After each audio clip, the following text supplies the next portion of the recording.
How many times must I say that for you to understand? Yeah.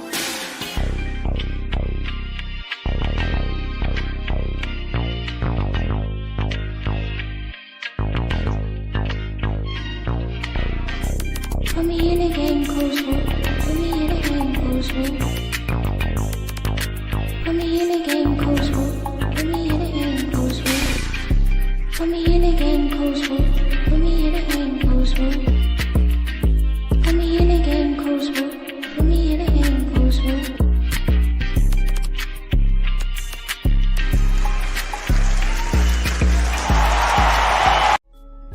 Welcome. First of all, I just want to say thank you for joining the AAA family.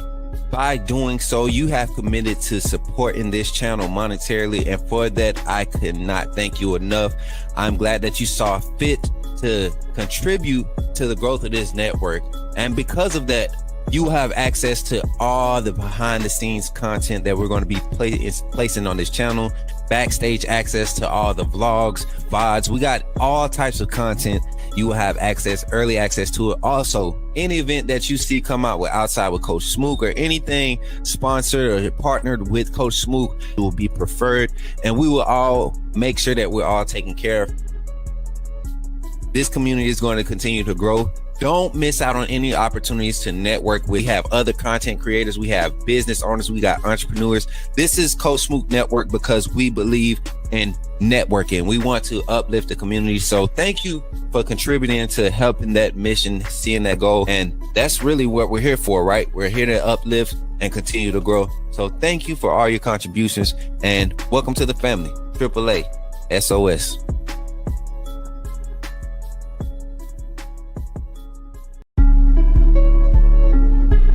You're talking about Jalen Milroe and the Pips, the perfect weak side linebacker, right? Put him next to the mic. Not going to take up a lot of time, but I want to say that I'm excited about what. Okay, forgive me, my brother. What's on your mind? Oh, I'm good. I'm just still sorry for all the other content creators now that we have this mega star back in our presence.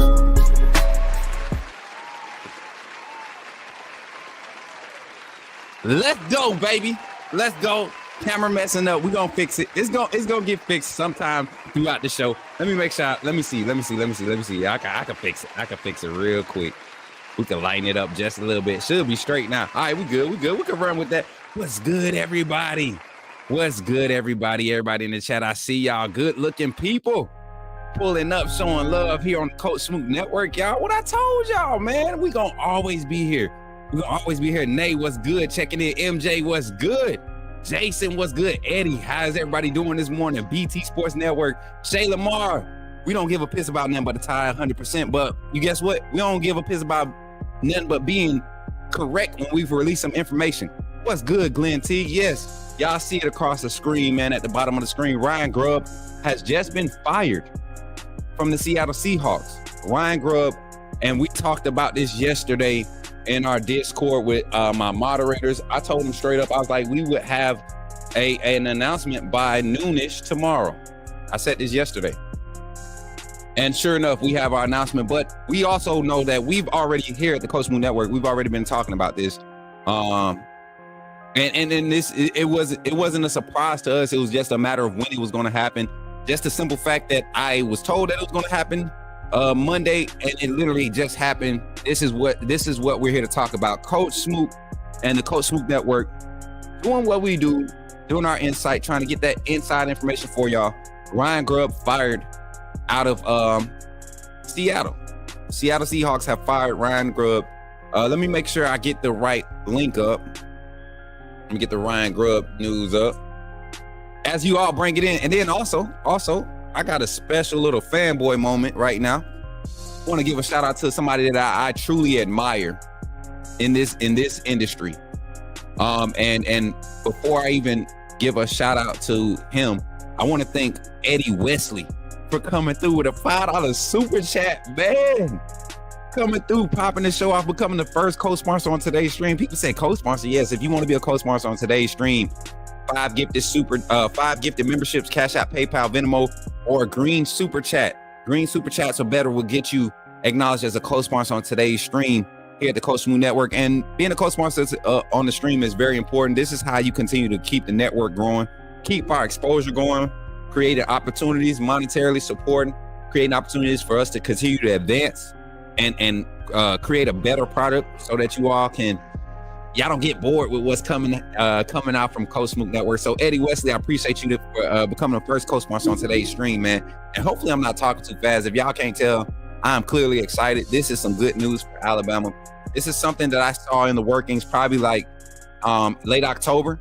I spoke with one of my boys. I hope he's on Twitter popping his stuff right now to kind of let everybody know that he was in the loop with this already. But me and my boy J-Ro, man, we had a conversation. He came and helped me whatever weekend Alabama played, whatever weekend, not Alabama, Russell County and Pike Road played that Friday. He came and helped me out. He was my cameraman, my other cameraman for that event to cover that high school recruiter under the radar series.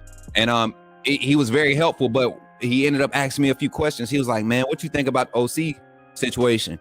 And I literally said to him, man, he'll tell you this. And it's some other people that I've had this conversation with.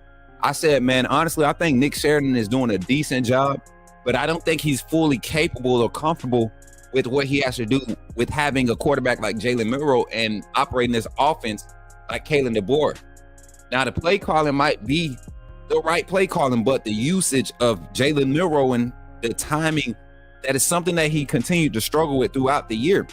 And I think in this system, any competent coordinator and with knowledge of this system might have struggled with Jalen Milroe. It's just he had so much to grow through. He was so far behind the power curve as far as understanding where to throw the ball, not throwing the ball, but where to throw the ball, when to throw the ball. He was so far behind. His athletic ability allowed him to make up for what he lacked in that area. And see, that's why when we have the Ty Simpson debates and all of that's what makes me question, why didn't the coaching staff, if there was another viable asset that could operate the passing game a lot more effectively, I believe the staff would have utilized it. I believe the staff would have utilized it to their fullest extent. Hey, Smook, are we getting Ryan Grubb? Tommy Tillwell, if you get a wristband, I'll let you know for sure. Shout out to the 74 in the chat on YouTube, the 82 in the chat on Twitter. If y'all could take a second right now, run the likes up on the stream, but also share the live stream right now. All 74 of you in the stream right now on YouTube, share the live stream. Let them know that we have the inside scoop. We got the phone lines open here to react to the Ryan Grubb news. And we're going to do that for the first hour. And then after the first hour, I'm going to get into our actual show. I think the Ryan Grubb news deserves some talk. I think the Ryan Grubb news deserves some talk. But before we even do that, I want to give y'all can I be a fanboy for a second? Can I not get trashed for being a respecter of somebody that I truly admire? Hey, Josh Pate. It's funny you say something about Josh Pate because check this out, y'all. Y'all know how closely I admired Josh Pate. He's from Columbus, Georgia. He got his start in Columbus, Georgia at WLTZ, I believe. I think they were still WLTZ. But Josh Pate, man, check this out. I'm a fanboy right now. I don't care. Talk crap about me all you want. This is when you know you're kind of doing something and the people that matter are the ones that's seeing it. Look, y'all. This is my Twitter now. Don't play me like this ain't my Twitter. This is my junk. Like, don't play me. Y'all see my little profile at the bottom. That's me down there. Don't play with me. Right? Y'all see me. Hold on. Let me get the comment off the screen. Y'all see the Coach Smook. Let me get the banner off the screen. So, because people be like, he lying. That's clearly me, right? Y'all see my name right there, right? At the bottom. And then look who followed me, man. The GOAT, man. The GOAT. The GOAT followed me, y'all. The GOAT just followed me on Twitter. Shouts out to Josh Pate for the follow, man. If you like lurking on my Twitter feed right now, the Twitter live, Josh Pate, appreciate the follow, man.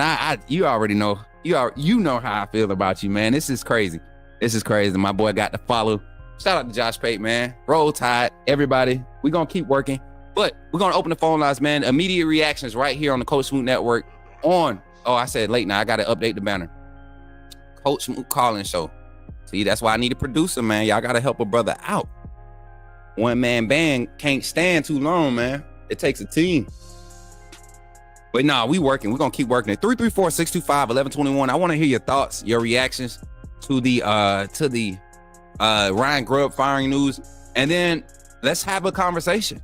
I gave you all my reasons why I thought this would be a realistic reunion in Tuscaloosa. I told y'all 3 weeks ago now, almost a month ago now, why I thought this would be a realistic reunion. We knew last year when it didn't happen, all of the things that mounted up against it to make it a not so smooth transition. And I saw fans saying, you know, it's not realistic. Why would he come back to college after? Because that's what coordinators at the NFL level do. when they get fired at the NFL level, they go to the collegiate level for the most part and have great success. So with that being said, 334-625-1121, the phone line is open. And as I wait for somebody to call in, man, we're going to really talk about this because I think there's a realistic chance that Ryan Grubb will be in T-Town before the week is out. I don't think this is going to be a long transition. I think that this is something that was probably part of I think this was more so of like a progressional transitional move for both sides of the spectrum, both Alabama and also Seattle. Seattle was going through a major coaching change, getting staff together. It was going to be hard trying to get a lot of experienced offensive coordinators to buy into playing for the young guy in the NFL, right? The new young guy. So Ryan Grubb being already in the area, he wasn't reluctant, but it was an opportunity to be a part of something different, right? Let's go and test the waters. Might as well. My family's already here. My wife has what she's got going on. I think she's a doctor or something like that. Come on. I mean, everything she got going on is thriving. The children got their thing going on. This is I want to go. They came to T-Town, visited, loved it, saw the vision. I mean, Taylor the boy's right-hand guy, right? Been together for what? Over 9 years now? What's good, everybody? Hey, from across that water, yeah. Over there in Columbus. You saw Kyle broke the news. He didn't break no. Nah, man. Adam Schefter broke the news, bro. I really broke the news. I said it 3 weeks ago. But that's not the point. The point is that it's happening. All right. The point is that it's happening, and we're going to talk about it. We're going to dive into the conversation. I know I caught y'all at a random time. I came early. Pause. Smook, what is wrong with you? What are you talking about? I came live early. Came on live early. I can't even say that. You know what? Let's take a time out. Let's take a time out. I went live early to get everybody in here so that we can start reacting to it. And I know some of y'all got to get to your cars and stuff. Immunity, right? Immunity. Come on, Dylan. Immunity. Give me some immunity. We excited right now. We excited, man. We did, man. We did, but it's because we did our research, man. We don't just wait for a buddy to say something. Like I actually go and I have my friend Mookie. I'm trying to get him on to call into the show so he can give me his backstory from his story. John Phillips says his wife does not like Alabama. John, shut up. You don't know nothing, bro. I'm sorry. You've been one of them negative fans. I wish I could. John, why you gotta be so negative on Twitter, bro? Why my Twitter comments ain't coming up? Come in the live and comment, John. Don't be over there tweeting it. We got a phone call on the line, 337. Let's see who it is. Call from Whoa. hit accept, press 1. Yo, what's up? You on the phone line with Coach Smook? You in the game, man. Who's on the line? Man, it's Roll, Coach. Put me in the game. Man, what's up, man? How you feeling today? What's up? Man, chilling. Hey, look, when I said the 70%, 80% thing, I wasn't going against what you said. But my question today is like, everybody, I always thought that when he left to go to the NFL, it was gonna be like a Sarkisian to the Falcons type thing with Saban. Like he gonna test it out, but then he gonna run back home. Mm-hmm. But this is my question. Is Scotty on the chopping board too? Because word is going out that they didn't fire, because they was top 14 in offense in the NFL. They let him go because he didn't run the ball. That's the word. So he didn't run the ball because the offensive line really couldn't move it. They got good back. So is Scotty on the chopping board? I'll let you go. I'll get off. and you could just talk to the Nah, students. man, Yeah, that's all I want to ask. that's all you want to ask. All right, bet. I got Yeah, you. that's all I want to ask. I just want to keep it short and sweet, man. But is Scotty on the chopping board too? And if he is, because Scotty is really Grubb's guy. So if he's on the chopping board, do he come back? And how does that shake up coaching? So, because we do need some analysts. So, I mean, Saban always say, yeah, he an analyst. No telling what they was doing behind the scenes. So I just want to get your comments on that. And, man, roll tide. 100%, man. I got you, Ro. Appreciate you for calling in, my boy. All right, boy. Yes, sir. Yes, sir. All right, so check this out. Just to kind of get into that conversation, man. Let's take it from this angle. I've always said Scott Huff wasn't the key piece in this staff, right? I've always felt like he could be replaceable. I think his talent development is there, right? His continuity with the scheme, but I think the phase of run scheme blocking that Coach Cap brings to the table, I think that's the finishing piece to what Coach Kalen DeBoer, Coach Grubb, and everybody wants to do. Now, would it be crazy to bring Scott Huff along and have him in some type of facet be integrated into the staff by being a position coach? I don't think so. I don't think so. Not him being there.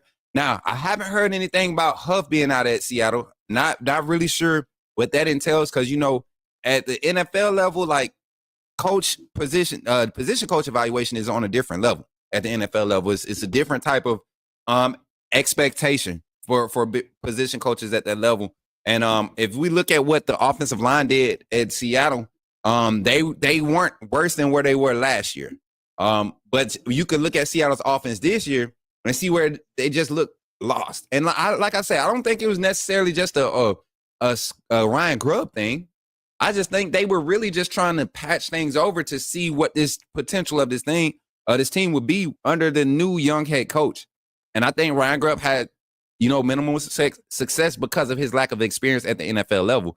But I don't think Scott Huff is a part of this this puzzle piece right here, this whole deal. I honestly believe the staff, the players, Coach Kalen DeBoer, I think they're very high on Coach Cap and what he brings to the table for the offensive line. So I would be surprised if Coach Cap gets replaced or if Coach Huff comes along and replaces Coach Cap. But I would not be surprised if Coach Huff came along and had found some type of position as a senior assistant to the head coach or something on this staff to continue to build up that rapport that you want to see, that continuity you want to see, because it definitely lacked on the offensive side of the ball. Ryan said we'll find. Nah, y'all tripping. Y'all tripping, man. I got the craziest chat on this platform. I swear. Y'all be saying some stuff. Y'all be trying to get me in trouble. Y'all know folks don't like me already, and y'all be saying stuff. Be trying to get your boy in trouble. I don't want to get in trouble. I don't want to get in trouble. Stop trying to get me in trouble, y'all. But let me see. Why is my laptop over here acting crazy? It's acting crazy. Let me refresh that page right there. But phone line is open again. Let me get that phone line number back up for y'all. That was a good question. Does Scott Huff come along? With Ryan Grubb? It's not even for sure that Ryan Grubb's coming, right? I just have a strong feeling. I'm about 85, 90%, like really feeling that Ryan Grubb is going to be on his way to T-Town. And I mean by the end of this week. This is something that I believe has been in the working, y'all. I think this was all part of the plan. It was a hard decision to make for Grubb even last year. I mean, he came in front of the very people that put their money into the program and said, I will be your next offensive coordinator. I'll be the next the offensive coordinator at the University of Alabama. He did that. He did. And I think he really wants to be at Alabama. We got another phone call on the line, y'all. Let me get it before you. Call from. This is Rashawn. Put me in the game, coach. Yo, Rashawn, what's up, man? You in the game? Talk to me, my guy. Hey, man, it's been a minute. Man, where you been at, man? I hope that Michigan loss ain't have you going to hiding and then like that. You know how they do us when we can't take a break from social media and get our minds right. They say we hiding because we lost. No, I wasn't hiding, man. I had other stuff I had to do. I had to edit and a lot of stuff I had to do and been busy. But nah, every time you've been on live, I didn't get a chance to catch it. I was like, we had a show, Mm-hmm. man. But I wanna say something. I'm gonna go ahead and say it. I don't think nobody else has said it. You the only person said about Ryan Grubb. I ain't hear nobody else said it. It was like you said. I think it was like 2-3 weeks ago. I'm guessing what it was you said that. Mm-hmm. I remember this because me and my dad were just talking about that. He said it's a possibility this man come back. And now I told my brother. He's like, you sure? I said, yeah. I said, yeah. I know some sources. I ain't say your name, but look, said, you know some sources. Don't we look some sources? You better put a name on it. We work hard. We the Coach Smook Network. We ain't just a source, man. Our sources are, you know what I'm saying? But yeah, but that's crazy. It's crazy because you weren't the only one that told me this exact same story. I ran into a guy in Walmart yesterday, 2 days ago. And he was like, man, my dad was asking me about the Ryan Grubb stuff, and I sent him to your YouTube channel. And now he done subscribe to your channel, so don't be surprised if you see somebody. So it's crazy that the network is growing, but it's just the hard work. But go ahead, bro. Man, one thing I'm gonna say is I'm not sure what they're gonna do right now. I'm just gonna be like this. I'm just gonna sit back and watch. Well, basically, I'm gonna watch what you say. Because I'm just being honest. I don't trust a lot of analysts right now. I'm just sorry. I'm just like everybody. This year, I don't trust nobody. Even the ones for Texas and Alabama. I'm sorry. Oh, it just everybody been so negative about a lot of stuff, and you want to be positive about a lot of stuff. You look at the growth, what's going on, and I said, this year, the last couple of years, I looked at Nick Saban, and this year, it feel like I actually put my thinking cap on more than I actually did before. So I said I had to really. Oh, you said what? That's inspiring, man, to hear that, because I that's all I'm trying to do. I'm trying to create a new way of thinking and approach to how we receive information and get information on the very thing that we love and pour so much time and passion and energy and money. Like some people spend more money on Alabama, gear and support than they spend on themselves, or like some people are really diehard fans. And I feel like we owe it to the fan base, we owe it to the community to provide quality information, not just my cousin, Jeremy Pruitt's cousin's little brother said this. Like, that's BS. That's why if you come in here with some message board information, I will shoot it down so fast. And I could tell when it's message board information because people, they don't even come in, they'll see me live, right? And they know that Coach Smook probably got the real scoop. So they'll just spit out everything that they seen on a message board. They paying $6.99 for this message board material, and they'll spit it out. And they want me to shoot it down so they can go and try to find the next piece of crumb they'll try to bite onto. Instead of just tuning in and supporting, like subscribing to this channel is free. And I go live, 3-4 times a week. It's free. I just want you to like the video. For the most part, that's it. Just like it and share it. So we got 139 live viewers on YouTube, right? And we're only at 36 likes. So what's up? Like, show some love. But go ahead, Rashawn. Well, yeah, man. What I'm guessing is, I think a lot of people. I kept on telling people this year. I said we missing a lot of pieces from this year, from coaching staff. Different pieces right now. And I said next year. I kept on telling them next year is gonna be what we're gonna be. I said we could make it to playoff, but I ain't said national championship because I still think the roster was still not as talented for the last couple of years because we've been focused on a lot of people been transferring, and I tell people, I said we're missing I said the two things we're missing right now. We gotta get the wide receivers right, and we gotta get the offensive line right. We get them two in order. I said it's not a quarterback problem. Some of that can be a quarterback problem, but some of it wasn't. I said it was an offensive line problem, and a lot of people was blaming Jalen for a long time. This and that. I said no. If you go back to that Michigan game, they were sending corner blitzes every time. Every time. I said, man, they doing the same. They feel like I feel like they took the Tennessee kick tape and they said we're gonna go with that. I said, because everybody forgetting Michigan still got some talented guys, and they like, well, how you lose to 75? That 75 team still. I said they just missing an offense. The same way we missing this year, they missing an offense. If we had an offense this year, we could have been in the semifinal. A consistent offense, not even. Like, if we would have been semi-consistent, man, we didn't have to be elite. We didn't even have to be an elite offense this year. The way our defense came along and developed, if we would have converted at least 40% of the possessions that we were afforded, the extra possessions that we were given by our defense, this offense would have been top 5, top 10 then. And that's like not even an efficient rate of execution to be at 40-something%. Right. You know, hey, run the likes up in the chat, y'all. We got 136 live, 139 live on YouTube. Run the likes up. Let's get up to 75 likes before we get off of this phone call. But Ray Sean, what do you think this reunion looks like? And this is a conversation that we've had, I mean, throughout the season, just seeing the challenge of the offensive staff having to create a new language to communicate to a whole new group of players, but also you had some unfamiliar pieces in Coach Cap, who wasn't on that staff last year. You had Robert Gillespie. You had I think Ellis wasn't in that phase of what he operated in as a tight end coach. He didn't have that type of a lot of new responsibilities handed around, dealing with different personalities. Now you get more of the gang back together. How do you think that looks for us, Rayshani, in your opinion, from the fan point of view? I would say is I'm gonna throw in. I want to. You had a conversation. I'm gonna go to the defensive coordinator for a second. Okay. I'm gonna say that real quick. You talked about it last week. You talking the guy in Missouri, right? Mm-hmm. Yeah. We get him back together. I think we're gonna have a top 5 defense, top 10. I won't say top 5 just yet. I'm gonna say top 10. This is being humble right now. Yeah. Top 10, top 15 defense. We get that other guy, and then we got lost in them coming back. I'm gonna go more into the offense. Mm-hmm. I'm good at defense. I told people defense is gonna be fine.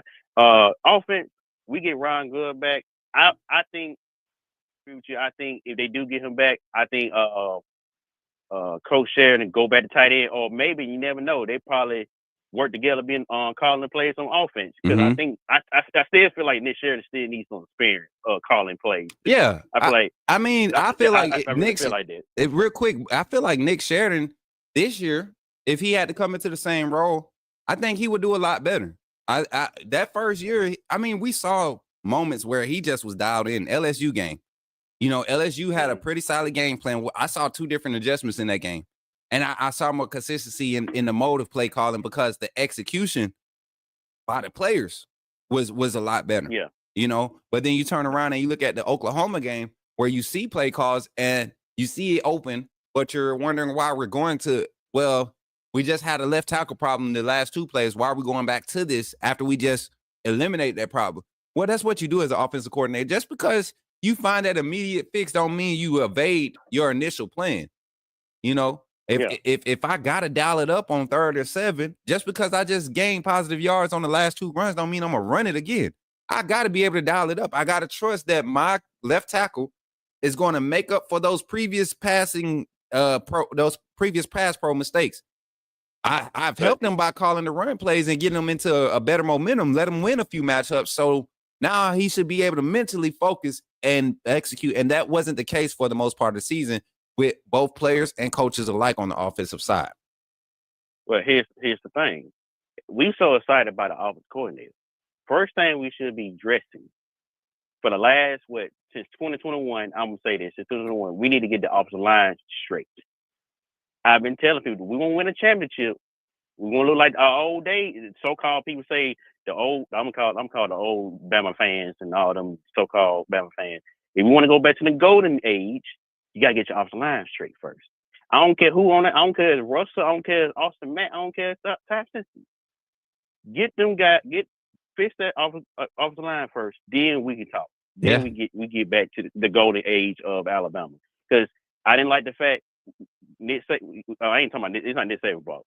It's because the transfer for everything. But that's what he left for Coach the boy. Now he got to fix all that. We get that straight, everything comes along. I think next year we might take I would say this. I think we might take a 10-11 range. I think some of the games this year we could have been undefeated. Honestly, just being honest. If we look at the certain games that we should have won, you know, the Oklahoma, the Tennessee, the Vanderbilt. Even though that was ball game in Michigan, I feel like we was just one step away with this defense going. We were just one step away from getting good blocks and catching the ball. That's all it really was. Mm-hmm. That's been the problem this year: not catching the ball and not being consistent and not blocking. If you get them 3 right, we'll be in the semifinals this year. We this team right now, and the way that Ohio State is playing, because as much as I hate it, Ohio State is just clicked. It just clicked for them coming into the playoffs. Mm-hmm. And truly, like, that's Right. what happens. And see, people, we watch football and we see this happen every year, and we discount it. Just the natural development of the game. When you have a good team, you don't necessarily start off firing on all cylinders, right? You have to experience some type of adversity, and how you handle adversity will usually tell how good of a team you are. Our first adversity we had to handle, to me, truthfully, was Vanderbilt. That was the first adversity. Right. And to me, we didn't win that game, but we handled that adversity pretty well. We handled it well. Maybe not with our actions on field. You know, the Malachi Moore thing, I get his frustration. I get it. I wasn't the one to dog him and talk trash about him. I understood it. You expect better, yes, but in that moment, no, I don't care. Let it out, son. Let it out, son. I mean, let it out. You embarrassed? Go ahead. Be embarrassed.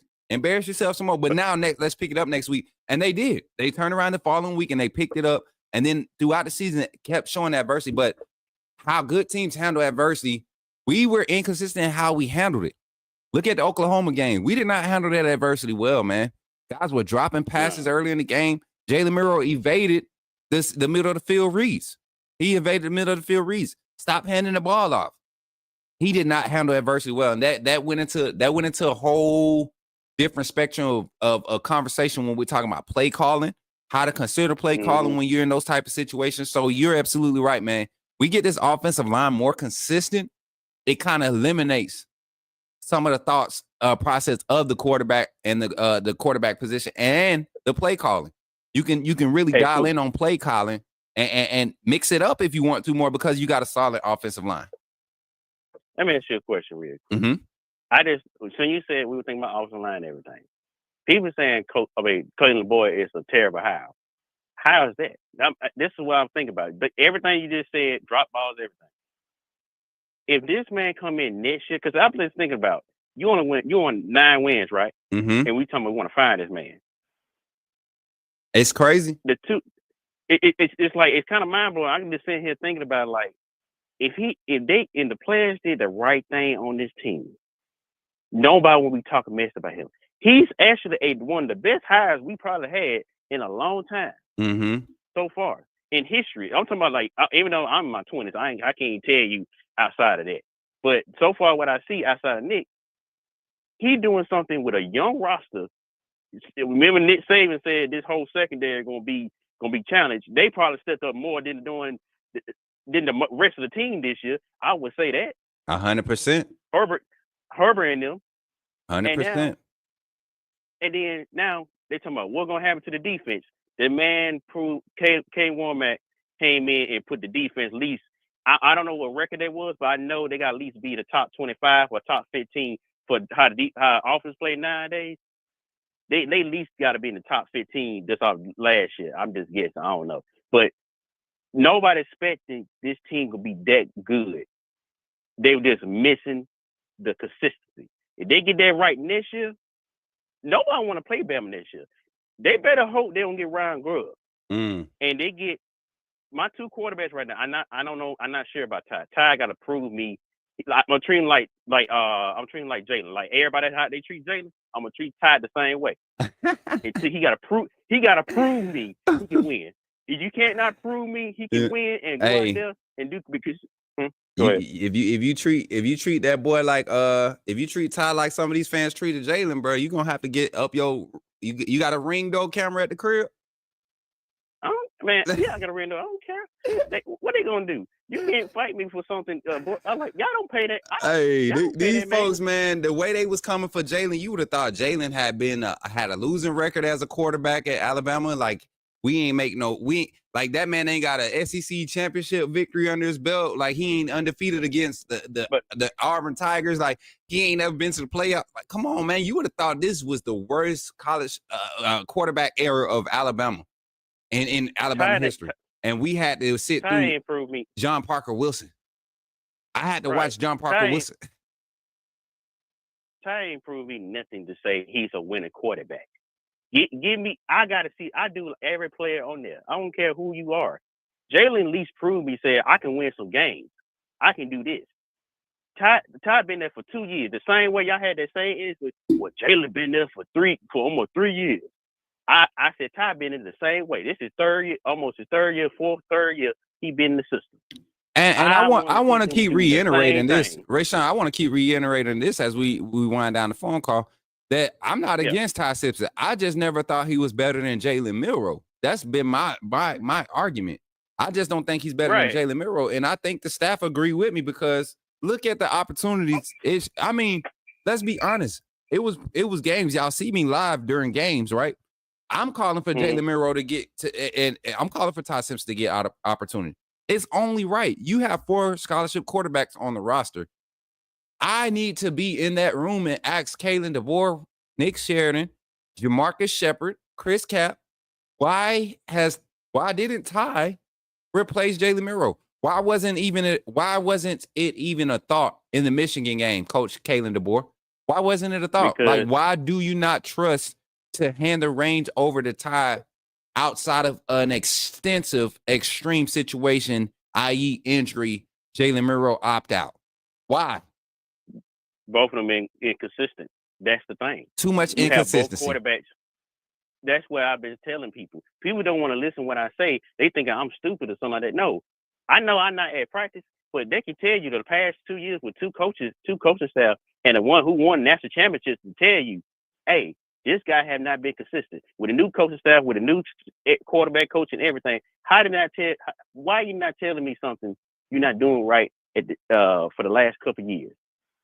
I'm not saying Ty is terrible, but Ty, what are you doing? I was looking, I ain't gonna lie to you. I was looking like, okay, if Jalen not get it done at one point in the game, we'll go ahead and see what Ty do. The fans say they know it all. Mm-hmm. We'll go ahead and see Ty. It been certain games, like Oklahoma game. It been certain games. I say, we'll go ahead and see what Ty do. So they can shut the fans up. You see, I've been saying this. I want Ty to prove me wrong. I've been saying it all the last 2 years. Ty, prove me wrong. But I still not seen it yet. Hey, Rayshawn, I'm going to say this. Go ahead. I've said this before. I've always felt like, and I'm going to keep saying it. Jalen Milroe was the starter against Middle Tennessee to open that first year as a starter, right? Yeah. My take that I got ridiculed and got slack for was I said, if Jalen Milroe struggles on the first 3 drives and they make a switch, Tommy Rees and Coach Saban make a switch to let Ty Simpson get an opportunity, I didn't believe Ty Simpson would hand the reins back over to Jalen Milroe. I felt like if he would have took over at that point, Ty Simpson would have had a upward progression of season, made his mistakes that season, and would have been poised to be a 2-year starter. But he had to do it last year. Season goes on. The season ends. Jalen Milroe doesn't necessarily improve greatly, but he shows us potential. Comes into this season, I say the same thing because I'm looking at the spring game. I'm looking at both quarterbacks get better, but they're learning a whole new system. So better in a whole new system is really not nothing to gauge. We need some live game reps to really see where these guys at as far as their understanding of the game plan and what they are asked to do. And I made the same claim. I said, look, if Jalen Milroe struggles early in this season or early in this game against Western Kentucky, Ty Simpson is going to get his opportunity. And if he gets an opportunity with the Guans, he's not handing the reins over. That never came to fruition. And if we be honest, man, Western Kentucky game, Jalen Milroe looked good, but it was just a bunch of deep balls, right? When we finally faced the defense, Jalen Milroe did not look clean. He played good, but he didn't look clean. And it wasn't until the Vanderbilt game where you saw him struggle. At that point, why did not Ty get his opportunity? I will tell you why, because he was not better than Jalen Milroe. He provides different assets that he does better than Jalen Milroe. But when you talk about learning a new system and being able to make up and rebound on the fly without having to call a timeout and huddle and all of that, it matters. It matters when you can have a quarterback out there, hike the ball to him, and if everything breaks down, he has a 60, 70% chance of breaking 15-plus yards for you. Let me ask you a question before we get out this phone. Yes, sir. My theory is it's 2 things. I mean, it could be all at once. I'm going to say all at once. They probably didn't trust Ty he's athletic. I don't think they trust him using legs because they knew the offensive line is struggling. I don't think they trusted him I think they was worried about him getting hurt. You see how many times Jalen got hurt, got slammed down the field and everything. Ty, when he go out there a couple reps, let's say a couple reps or something like that in the game, Ty could have got hurt. He could have had an ACL. I'm not saying he will. I'm not praying on that boy to do that. But I'm just saying how bad the offensive line was this year, and the amount of work Jalen had to deal with, the pain and everything. I think they was worried about him getting hurt and him not being consistent. There were two things I think they was worried about. Right. If the fans so-called say Ty's better, y'all want Ty to get hurt. Ray Sean, I got to cut the phone call. We got an important phone call coming, a special phone call. I got to get this one, brother. All right, man. I'll see you later. I'm still listening in. All right, roll Tide, man. Call from. Mookie Alexander. To accept, press 1. Yo, everybody on the line. 1 second before I even allow this gentleman to speak, I want to give him a proper introduction. This gentleman, he got a lot of background noise, but we're going to get it straight. This gentleman right here is the reason why my story, my live stream that happened 3 weeks ago, he's the reason why. I saw his story. I read up on it, got in contact with the gentleman. We had a short conversation, and I started resourcing around some of the people that he was resourcing. And now we're here on the phone with the one and only Mr. Mookie Alexander. How you doing this morning, sir? What's up, Coach? Happy New Year, first and foremost. Thank you for the introduction. All the background noise is because I'm walking to the train station, and you got a bunch of cars coming down the road. But yeah, I have the courtesy. How you feeling, man? How you feeling, bro? Like you done started some stuff over here in the state of Alabama. I know you up in Washington, but you done helped me get some stuff started down here in the Bama fan base, man. Yeah, absolutely. I tell you what, was not surprised that Ryan Grubb was fired. I'm kind of glad they did it at 9 o'clock before I had to go out. But nevertheless, it was kind of coming. I got the sense a few weeks ago that there was discontent as far as Grubb's philosophy and what Seattle wanted to do. Now, that does not mean that Ryan Grubb is a bad offensive coordinator. He was very successful at Washington. He was supposed to be the Alabama offensive coordinator before taking this job. And with the way Alabama's season has gone, maybe he ends up going back to Bama. Hey, and this is something that I've always heard since February of last year, Mookie, when he made the announcement last year in front of the Yay Alabama Club and said, I will be your next office. I think there was a realistic opportunity there for Alabama to snatch him up then. But just like I know, there were a lot of extenuating circumstances surrounding not just the transition as a coach, but his personal life that were going to be very intricate in as far as how smooth his transition was going to be. I'll say this too. Yeah. There's a lot of coaches that will pass up a six-figure job, a six-figure opportunity for an extra $250K to cross over to that seven-figure. It's a difference. And then you living in Washington, it's a different ball game up there.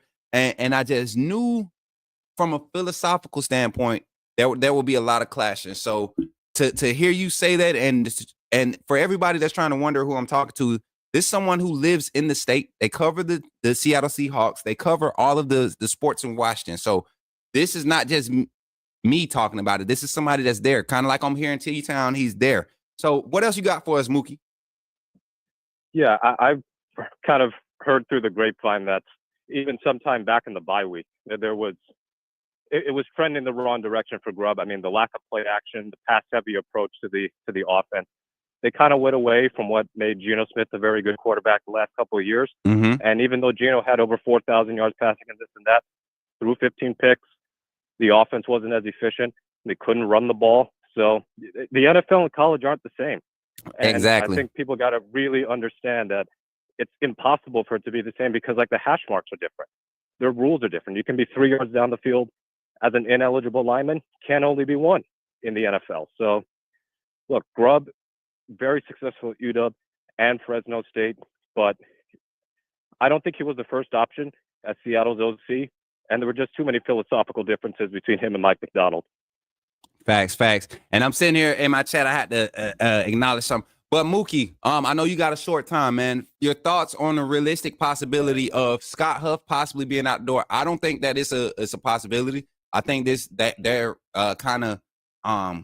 I think they're satisfied with his production as far as what he's done with the offensive line. Play calling is not necessarily a direct effect or product of what he's able to do. This offense was, I think it was like number 16 or number 17 in the NFL. So as far as efficiency stats and rankings, so I don't think they're too much trying to move any other staff members. But the play caller situation was definitely a story early in the season. You got anything for us on Scott Huff, being that he has some ties to Kalen DeBoer and this Washington staff? You know, that was supposed to be the big transition for the offensive staff to come to Alabama last year after Saban retired. You got anything for us there? Yeah, well, Mike McDonald just spoke to local Seattle sports radio about an hour ago, and he seemingly indicated while nothing is set in stone, he's not firing Huff. Now, that could change over the next however many days. They're going to assess how the season went. The offensive line was bad, but the Seahawks have had a bad offensive line for like 2 decades now. Yeah. There was some development of a couple of the rookies, like Satao LeMay and Michael Jarrell, so that's a positive. It wasn't all that bad with Scott Huff, and I think a lot of it goes on management more than the coaching staff as far as the offensive line struggles. But if it came down to, are they going to keep Huff or let Huff go? I think they're going to keep him. So if he doesn't get retained, I can see Grubb and Huff as a package deal going back to college. Because, you know, like Ryan Grubb, as my trainer is about to arrive, same problem. Never coached in the NFL, even for 1 day. So that's a big adjustment, just like it is for coaches, just like it is for players to go from college to the NFL. It's also a very important thing for coaches to have no NFL experience and get thrust into these important positions. 100%, Mookie. Well, I'm not going to hold you up, man, and I'm glad that you were able to call in. You guys, Mookie Alexander, if you haven't seen his not necessarily his content, but his work, go check him out, man. I got his Twitter up here on the screen, man, at Mookie Alexander on Twitter. Y'all go check him out, man, on X. And give him a follow, man. I think he'll be able to provide us any information around this situation. Definitely some good reads here. And if you're a Seattle Seahawks fan and you want to stay up to date with anything going on over there, definitely go check him out, man. And I mean, just quality publications. Everything he puts out is, you can go and fact check everything. You can kind of see where his narratives come from. And I'm going to give him, you know, majority credit for pointing me in the right direction to ask the certain insiders and people that I know around the organization. So I came to the conclusion that this was it was definitely in the works. And we even talked what that was, Mook. When did we write each other? Was that Saturday or Friday night? It was like 2 weeks ago that we had the sense that, you know, something was about to go down. And also all the NFL insiders. But what day, when you told me, you said, be looking for a real early next week. And I said early Monday. You said Monday. Yeah, Monday morning, if not Sunday. And sure enough, Monday morning, look at God. Won't he do it? It's Black Monday. It's the NFL, which stands for not so long in the case of Ryan Grubb, I'm afraid. Again, it sucks for him to lose his job, but I'm sure he'll get picked up right away if he goes back to the college game. No denying how great he's been in college, but this might have been just one step too far at this stage of his career. 100%. Well, Mookie, I appreciate you for calling in to the Coach Smook Network, man. And always much love, brother. And you keep doing what you're doing, man. We'll be talking soon. Yeah, definitely. Thanks, man. I got to get some of them Bama offensive linemen to Seattle, though. Hey, listen, we got them. We got them. Come on down. We got them for you, man. You know, that's what we do. We do breed some offensive linemen. We do produce good offensive linemen coming out of Alabama. So, yeah, we'll send some your way. I'll see what I can do for you, brother. All right. Thanks, man. All right. Take care, Mook. Yo, Mookie Alexander, y'all. Shout out to my guy. Appreciate him for calling in, man. Very solid resource for us now here at the Coach Smook Network. Like I said, authenticity above all. People love authenticity above everything. You be authentic with people, you'll get the information you need to know. Shout out to Mookie Alexander, man. If y'all want to catch that story that he wrote some weeks ago, and I went live and started talking about it because of this story. Let me see if I can find the actual article.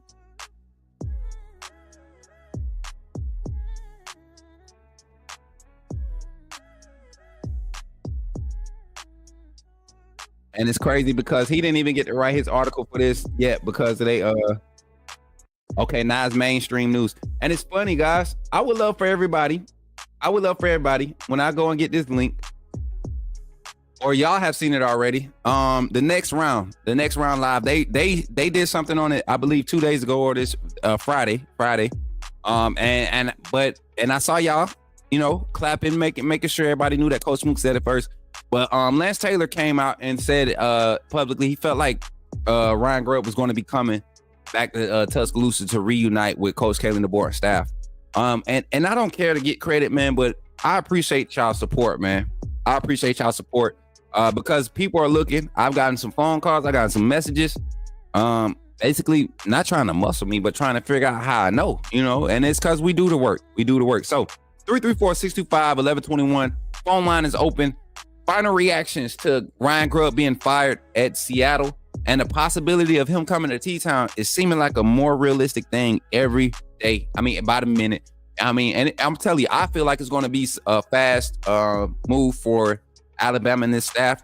I don't think Nick Sheridan's going to get fired or be let go from the staff. I don't think we lose another coach. I think that's why we transition from Colin Hitchler. You give Mo Linquist the full defensive back room.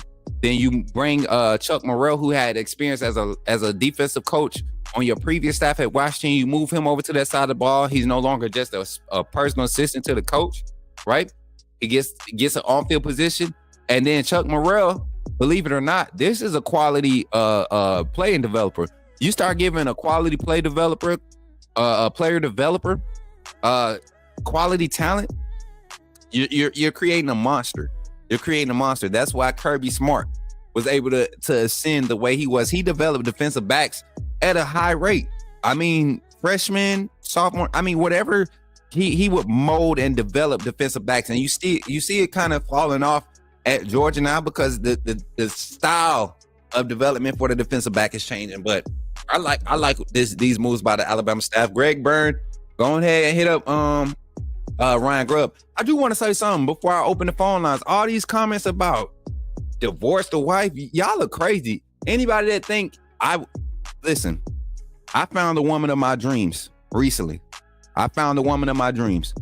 And if an opportunity comes by and the money sounds good, but it inconveniences my life, not just my marriage, but my life. We're talking about a man that has a family, a solid family, a father, and a faith-based gentleman who has a strong belief. He has his beliefs. He's a follower of Christ. So you think, I don't care what comes my way right now. If it doesn't fall in alignment with the plan that God has for my life, I'm not doing it for no fans that's gonna get mad at me if I don't call the play they don't like anyways. For people that's saying the stuff, whether you're joking or not, it's not respectful. I don't like it. I've been through a divorce for making decisions to go and take an opportunity to better myself for my family, right? So I don't play with that. So for everybody in the chat that's joking with it, let it go. Let it go. Talking about divorce his wife, the wife wear the pants. Hey, if that's what's making him happy, he making more money than you while his wife wearing the pants. So joke all you want on Twitter, YouTube, whatever. Joke all you want. But y'all got to stop with all that. Y'all do that to these kids because they choose to go and play at a school, a different school, and explore their opportunities because they make business decisions. You make business decisions every day. Come on, man. And if you want to be happy for real, any real man want to be happy, they gonna have a wife. And they gonna want that wife. The Bible says, he that findeth a wife findeth a good thing. He finds favor in the Lord.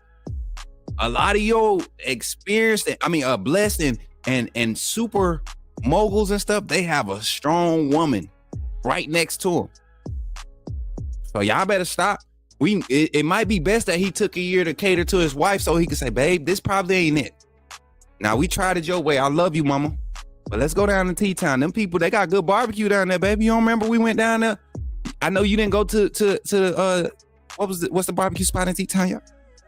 See, what's gonna happen is when they come visit this time, see, y'all need the super chat so we can go ahead. I can host them. You know what I'm saying? My pocket's kind of thin. I can't host them at the nice stuff down there at T-Town. But we can take him to another very nice spot, low-key spot called King's Kitchen. Right there off of McFarland.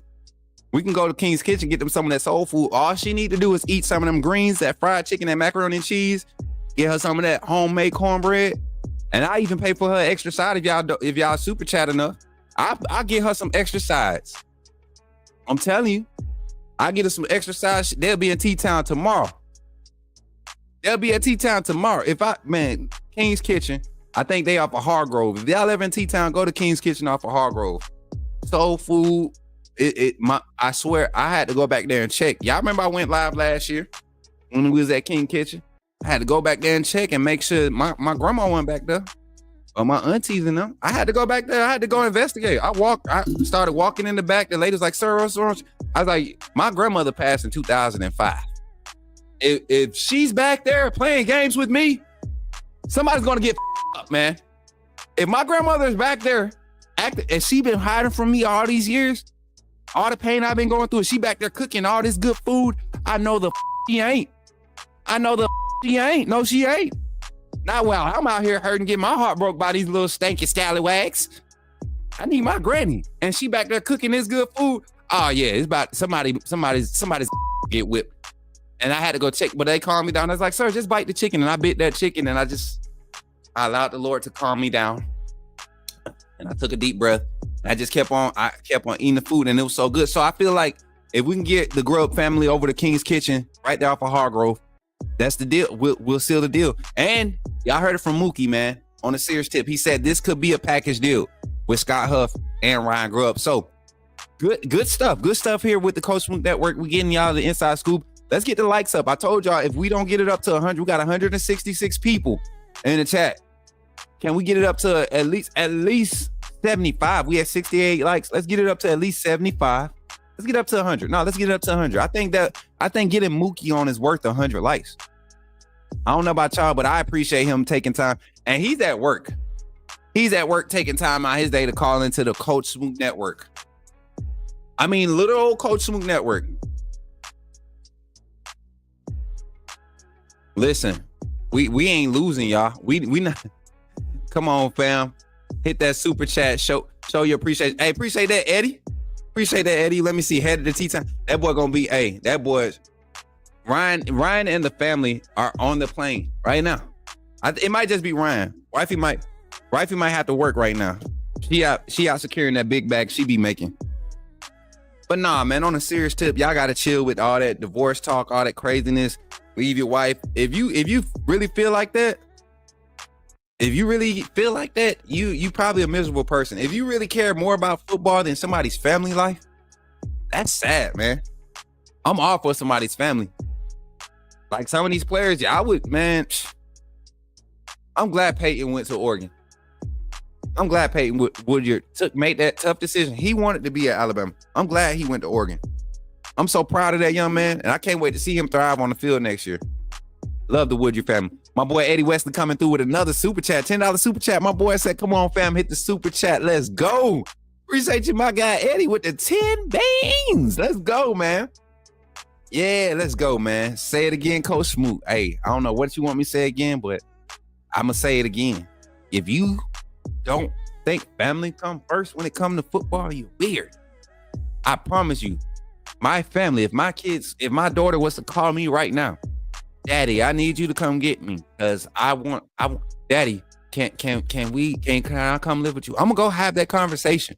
And if I gotta reconsider what I need to do, if this is not going to help my children get where they need to be, the only reason I'm sticking to it because I know the end goal. The process might not be what the other women want and say that they need, but this process right here is going to pay off. It's going to pay off. It's going to set my sons up to be in certain eyes because they're getting a late start because, they don't have the means around them. Their surroundings where they at, they don't have it to be put in front of scouts because they're skilled. Both of my sons, all three of my sons, athletes. So me making these connections, who's to say I can have my sons at a 7-on-7 playing catch with a 5-star quarterback next year, and they look at us, a coach season, man, is that your boy? Yeah, go play. You go show him what you made up. Never know, man. That's what I truly believe in instances like that. I really believe God does work in mysterious ways like that. And it's not just for my benefit, y'all. Some of you all have students and players in your local areas that I've been looking at the film. We're kicking this Under the Radar Recruit series off in February, and it's going to be 10 times more amped up than it was for during the season. And it's because we care. Shout out to my brother Sean coming through. He said, forget the restaurant. We taking them to Auntie them. Yeah, up the street off of 12th. Off of 12th Street. We're going to go off 12th Street. Go to Yank them house. Auntie, appreciate that $4.99 super chat, my boy. Sean coming through with the super chat, man. My boy Sean is a fool, man. If y'all ever see Sean get active in the chat, we doing something fire. Shout out to my guy, man. He be on that road, man, getting y'all goods and products delivered to these big warehouses. Shout out to the 86 likes on the YouTube stream. Also, I want y'all to go ahead and continue to run those likes up. We are 86. We're gonna go into our first infomercial break here. And I'm gonna get me a bottle of water, and we're gonna get back into it. And then I'm gonna come back. We're gonna talk about some other things across the sports world. NFL playoffs, man. I know we got our NFL fans in the chat, got our NFL people in the chat. Definitely gonna be talking about that. If your team made the playoffs, lucky you. But I'm kind of glad. I am glad that my Falcons didn't make it, because I've been hearing some buzz, and y'all could keep saying I'm cap or not. Well, I got a friend that works with the Falcons organization. Literally works with them.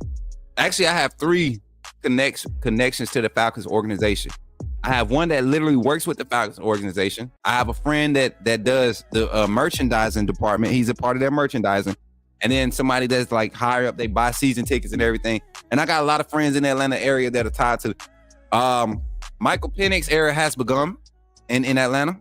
Kirk Cousins got a nice payday, safety net pay, right? There's rumors of an early retirement, and it's a lot of stuff we're going to talk about today. So we're going to get into that playoffs, NFL playoffs, and then also Bama hoops, men's and women hoops going crazy, man. Our next game we're going to is the Alabama-South Carolina women's basketball game. Y'all know it's going to be a huge one. The defending national champs, I think. South Carolina won natty, right? Last year, right? So going to be seeing that game, going to be there supporting all the ladies, man, the Lady Tide. And then we're trying to still figure out when our first men's game is going to be, because we're trying to get a group of people. We're trying to get a group so we can vlog it. We're not trying to be covering the men's team. We're going to be providing reaction type coverage for the men's team, but we're going to be covering inside scoop with the women's team. And that's why on Twitter, if y'all seen my tweet on Twitter, I'm asking any historians of the Bama's women basketball. I'm not going to be friend and act like I've been a close follower of Bama women's basketball since 96. I'm a new fan. All right. I'm new to Bama women's basketball. Not a new fan of basketball, but Alabama's women's basketball. Don't ask me who played for them in 2017, because I really can't tell you. But if you ask me what's been going on the past 2 years since I've been in T-Town, where I could actually go and watch these games, because they don't televise a lot of our women's games, which is trash to me. I don't know why. I don't know why we don't have more support for our women's team at the games, man. I'm almost sad that being that my money tight right now, I ain't balling. I'm glad that the tickets are as cheap as they are, but I don't understand why they are as cheap as they are. They have more of a quality matchups and games and intensity than a lot of the male games, and no shade, it's just how it is. I've always, since middle school, the fellas, the true hoopers have always enjoyed watching the female hoop games, the real female hoopers, not the ones that the parents making them play, but the hoopers. They get out during the summer and they on the courts too. Yeah, so let's get up to them 100 likes while we go into this infomercial break. Right back with it, right back at you here on the Coach Smook Network. And don't forget, when you see me, holler at me, man. Say, put me in the game, coach. And if you want to be a member of the AAA family, you want to get that wristband, be a member of this network and support us monetarily, this is how you do it, man. It's easy. Just follow the instructions in the infomercial here. Thank you. Glad you chose to stop by the channel today. Just wanted to give you an opportunity to really become a part of this community here at the Coach Smook Network. We like to call ourselves the AAA family. The AAA stands for authenticity above all. We just want to give you an opportunity to become a part of this community, because we're growing and we're doing something special here as a fan base, not just for Alabama, but the fan community as a whole. We're creating an environment where it's safe to be yourself, be authentic, and meet people who share the same passion you share, whether it's for the same team or not. You simply start by just clicking the link provided to you by one of the moderators in the chat, or it'll be pinned to the top of the chat. Click that link. It'll bring you to my homepage. When you get to my homepage, Make sure you hit the notification button and turn on all notifications. And each level has its perks. You can go through and read each perk. As we continue to grow, new perks will be added to each level. One thing we would like to highlight that all AAA members are greatly appreciated. It does not go unnoticed that you have taken time and hard-earned money to support this channel. If you really want to get interactive with the community and find out what's going on, think about joining our Discord family. This is where you can get into all the fan talk of the community, and also there are networking opportunities. Please be mindful that there are rules and that we expect everyone to treat everyone with respect. Also, if you're looking to partner with Coach Smook Network or sponsor, please hit us up at coachsmooknetwork@gmail.com and our staff will get back to you in a timely manner. I'm your boy Coach Smook of the Coach Smook Network, and I thank you for supporting this channel.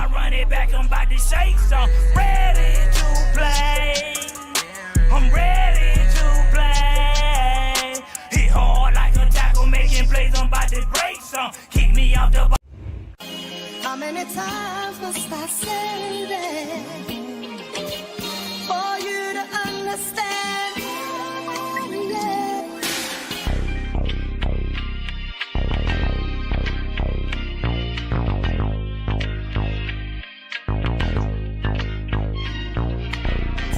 Put me in again, Coach Smook. Put me in again, Coach Smook. Put me in again, Coach Smook. Put me in again, Coach Smook. Put me in again, Coach Smook. Put me in again, Coach Smook. Put me in again, Coach Smook. Put me in again, Coach Smook.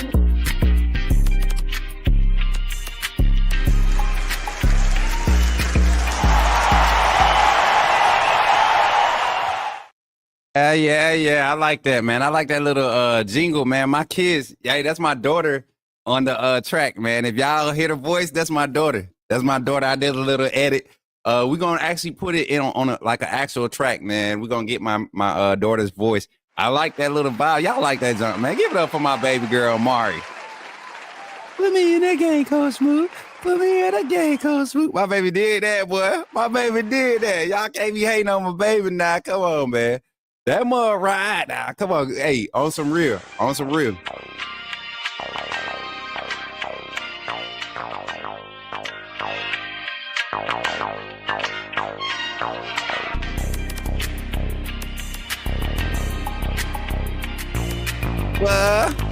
Put me in the game, Coach Smook.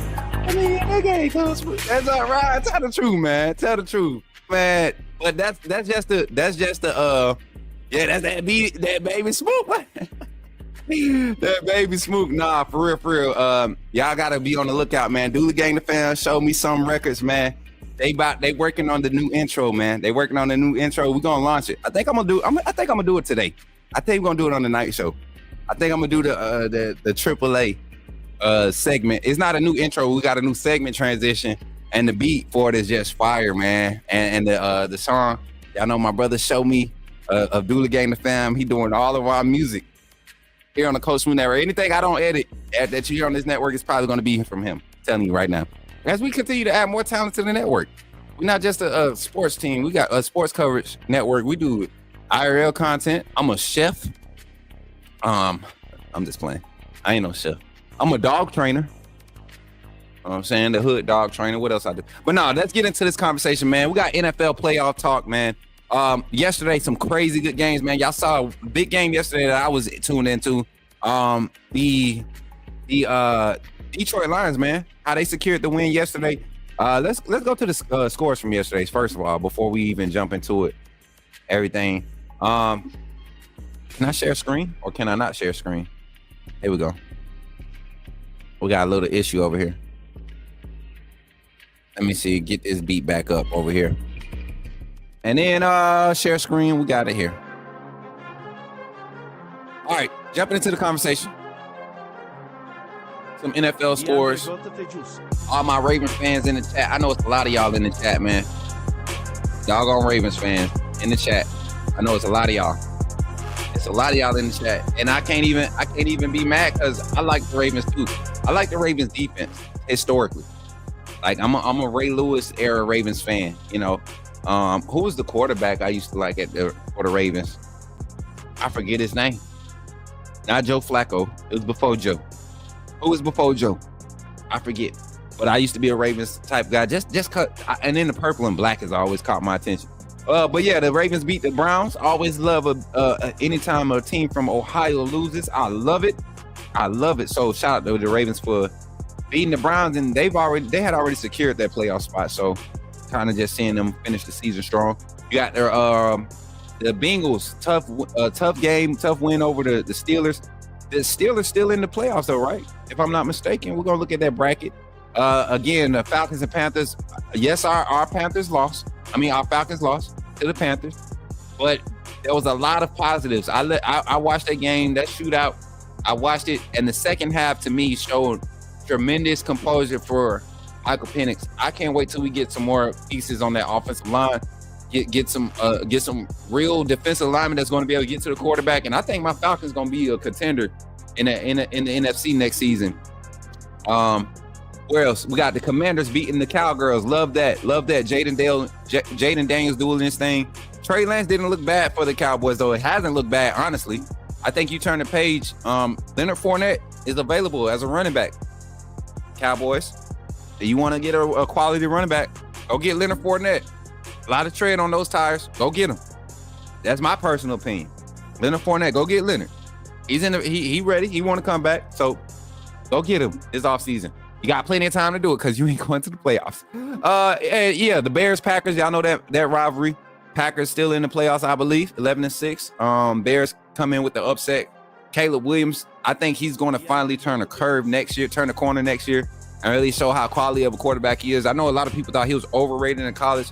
I think guys just peak at a certain point in college, and then once you get to the NFL, you really have another learning curve of development that you can attack and really benefit from. And it's very few quarterbacks take advantage of it and benefit from it. He's one of the few that has taken advantage and benefited. Patriots closing out the season, their trash season with a win over the Bills. Joe Milton going in there, doing his best Joe Milton, and he actually looked good yesterday in the highlights that I seen. The Eagles closing out the season strong. Buccaneers securing the NFC South over the Saints. I love when the Saints lose. Where's my sister that be coming in here talking about her ain't? Yeah. I don't want to see you ain't talking today. Yeah, we both took L's yesterday. Come sit over here on the loser bench with me. Broncos handled the Chiefs. Clearly, you know why that happened. We know exactly why that happened. But to be honest, the Chiefs have played with fire all season. The Patriots, are they firing Rod Mayo for real? Is that a story? Y'all know, I would love for this segment to be.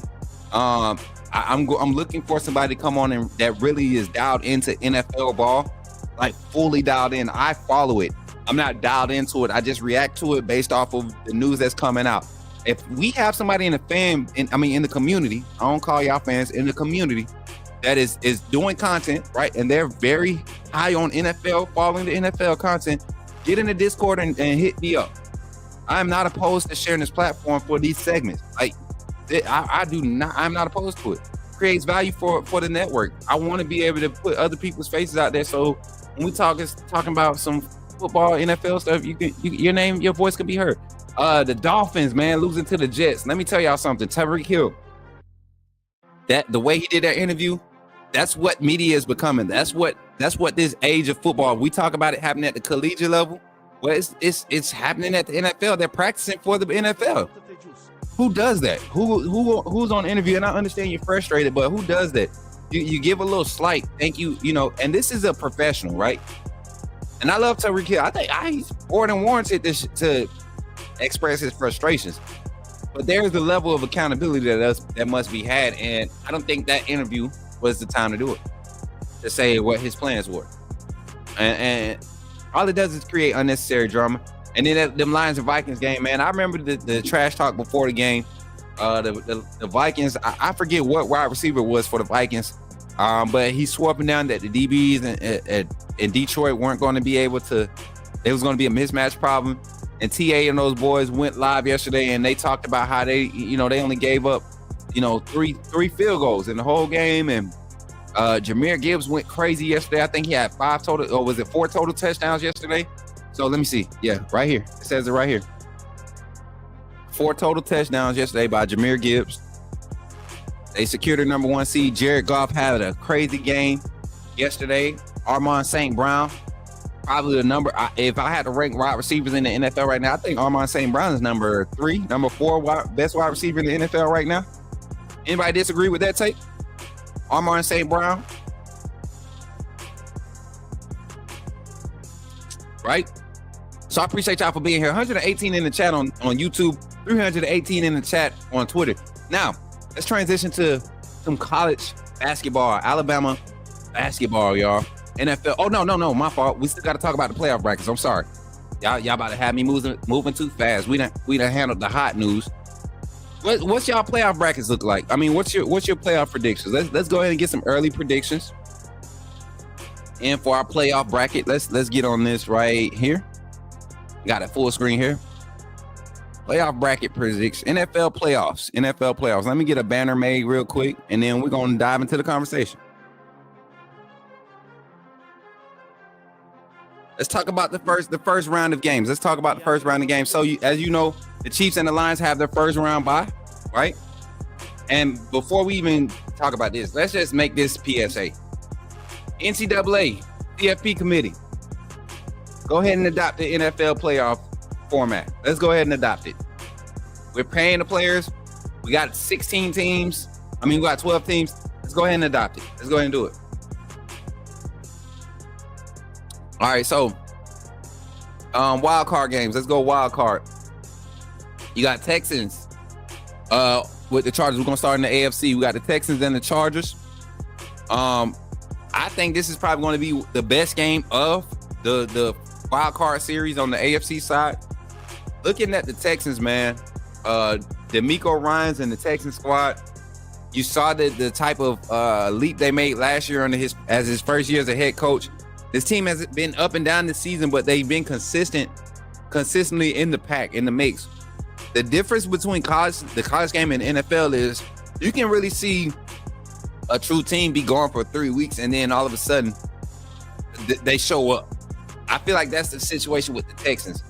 Now, if I had to pick going into this game, just from a familiarity standpoint and watching, bits and pieces of both of these teams, I think I'm going to take the Texans at home. I think the home field advantage really plays a factor in how this game is played out for the Texans. I look at the way that CJ Stroud has been progressing throughout this year. Yes, Justin Herbert and Luke McConkey and that wide receiver core have been electric at times.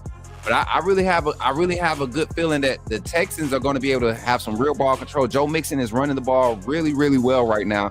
And they kind of have more so of a run game by committee, but he's more of the explosive piece of it, right? And you don't see any huge injuries on the Texans side. I look at the Chargers side. Christian Fulton, the cornerback, might not be available, right? Denzel Perryman, the linebacker, he might not be available. Those are 2 key pieces that you want in the playoffs going against this Texans offense that they can catch fire in the middle of a game and really take off from you. So I think I'm gonna take the Texans in this one. I'm gonna take the Texans against Chargers, and I'm gonna poll the chat: Texans or Chargers? Texans or Chargers in the chat? That boy said he transferring from the Cowboys. Give me the Texans or Chargers in the chat. Let me see if I can get a poll in the chat. We're gonna do a quick poll. It's gonna kind of help the Texans.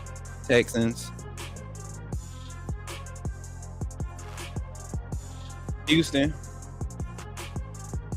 versus LAR.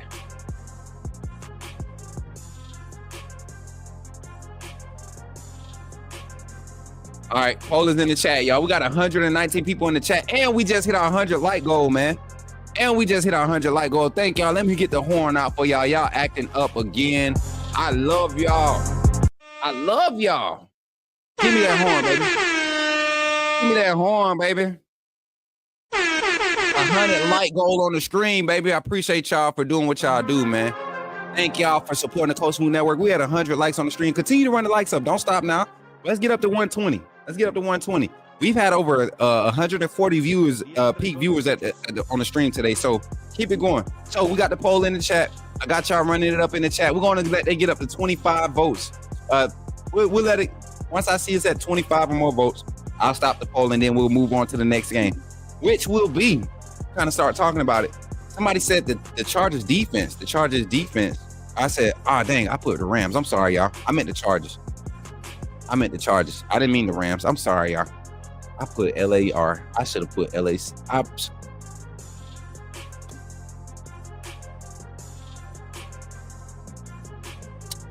Good. All right, we're good. So I got the Texans in that one.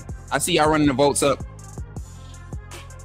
Yeah, my fault, man. My fault, Bruce. Bruce Pearl's daddy. I'm glad you. Where did you come from?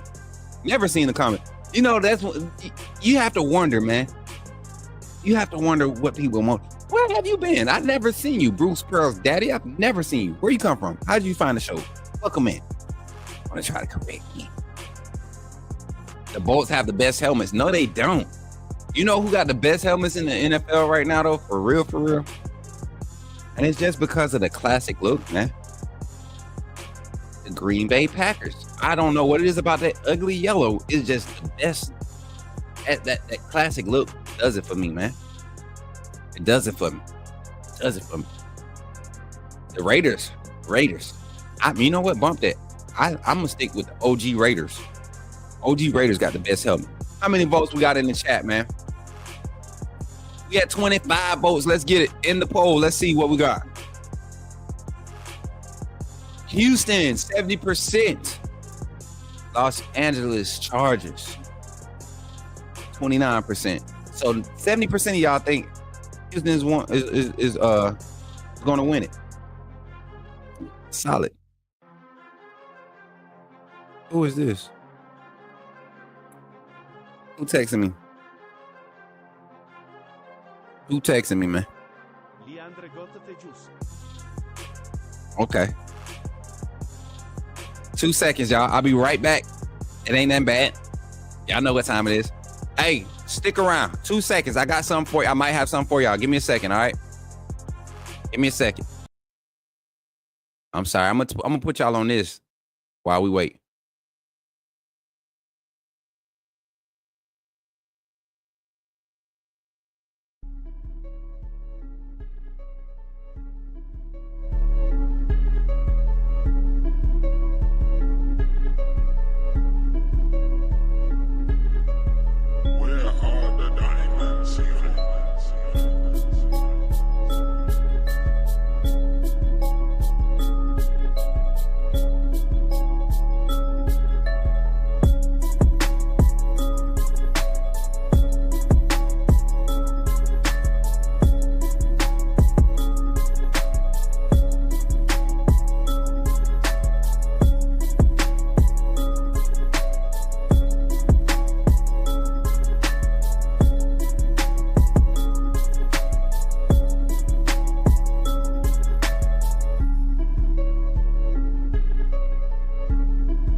Put me in again, Coach Smook. Put me in again, Coach Smook. Put me in again, Coach Smook. Put me in again, Coach Smook. Put me in again, Coach Smook. Put me in again, Coach Smook. Put me in again, Coach Smook. Put me in again, Coach Smook.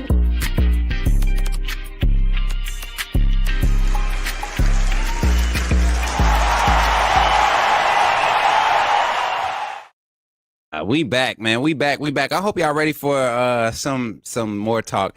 All right, I can't release what I just talked about. I won't. There's a great conversation that will be had tomorrow.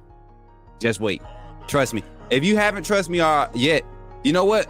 Bump it. I'll do a members only. I'll do a members only tonight. I'll do a members only tonight. I'll do a members only tonight. That's on fire, ain't it? I'm gonna do a members only live tonight. We'll start with everybody in here, but then we're gonna do members only because members, y'all gonna want to know this. All right, so back to the NFL talk, playoff talk. Let's get back to it. So we got Texas and Chargers, and then our NFC game to look for that we'll be reacting to is going to be the Buccaneers and the Commanders. I'm seriously interested in this game. I really am. I don't know about y'all, but this is probably one of the more intriguing ones of the playoffs. I think you could look at a few of these games and kind of gauge what teams are going to show up and look like. I think this 3-6 matchup between the Bucs and the Commanders is going to be probably more quality than I think everybody expecting. You see the spread, the point spread. A lot of these spreads are pretty tight, but these are two teams where the style of play, they kind of clash. They're similar on both sides of the ball. So I want to see what Jaden Daniels is going to do in his first postseason game. Baker Mayfield, who's got a little experience under his belt, but he's going to do leading that Tampa Bay offense, which to me, to have the assets that they are lacking. I mean, to have the assets that they have, they don't have anybody super special right now. I mean, the Bucs, just call it like it is. They don't have anybody super special, and we'd be crazy to act like they do. Mike Evans is not as explosive as he was when he first got into the league. Still a viable threat, but he's not as explosive. He's not somebody that you got to double cover anymore. So it's going to be interesting to see this. And then, like I said, Jaden Daniels and that Washington team, man, they've been quietly the best team in the NFC East. They've quietly been the best team in the NFC East. And we're going to see how this works out for those guys. If I had to pick, I'm going to put a poll in the chat now. Let's get a poll up.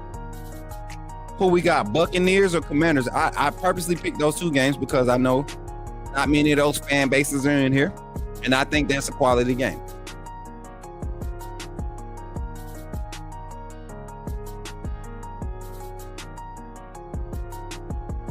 Town versus Washington.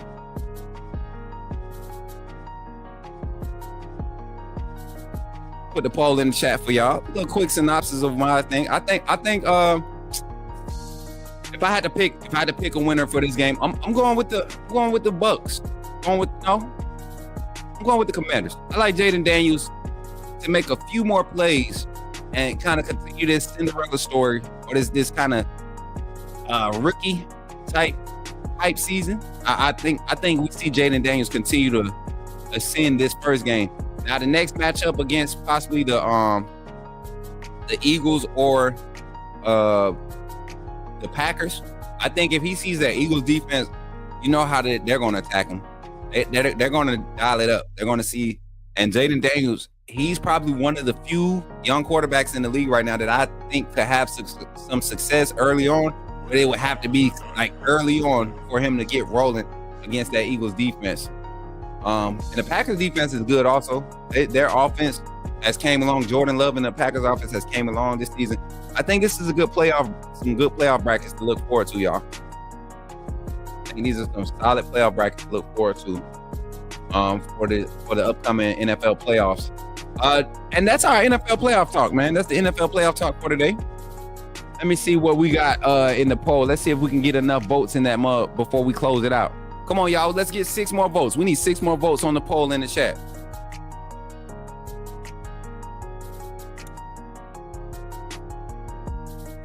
Mike Evans got that bag yesterday, of course.